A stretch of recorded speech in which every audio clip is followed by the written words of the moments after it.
বিএনপির দেখা গেছে হিসেব করে ওই সময়ে আওয়ামী লীগের সাথে কন্টেস্ট করতে গেলে অল্প অল্প ভোটে 70টা সিট হারায় যায়, এই জন্য জোটটা হয়েছে। তো এখন যেটা অভ্যুত্থানের পরে যে অভ্যুত্থানের শক্তিগুলা, এখন আওয়ামী লীগ নাই, তো এখন বিএনপি এবং জামাত হচ্ছে প্রধান শক্তি। এই শক্তির ভিতরে যে বিভক্তি, এই বিভক্তিটা নিতান্তই আপনার অভ্যুত্থানের পরে ভোটে কে বেশি সিট পাবে, সংসদে কে সিট পাবে, এটার কারণেই বিভক্তিটা। তো আমার কথা ভালো প্রতিযোগিতা, এটা তো কে বেশি ভোট পাবে সেই প্রতিযোগিতা না না না, আমি এভাবে দেখি না।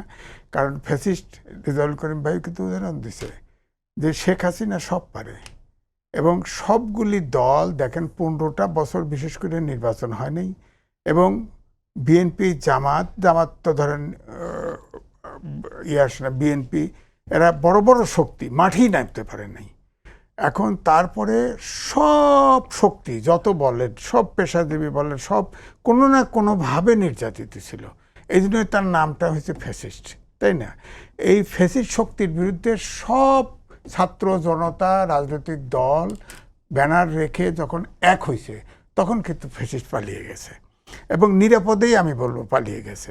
আপনি দেখেন প্রথম দিকে গেছে শুধুমাত্র তার ফ্যামিলির লোক সদস্য নিয়ে, কোনো কর্মী নেতা কিন্তু যায় নাই, খেয়াল করে দেখেন।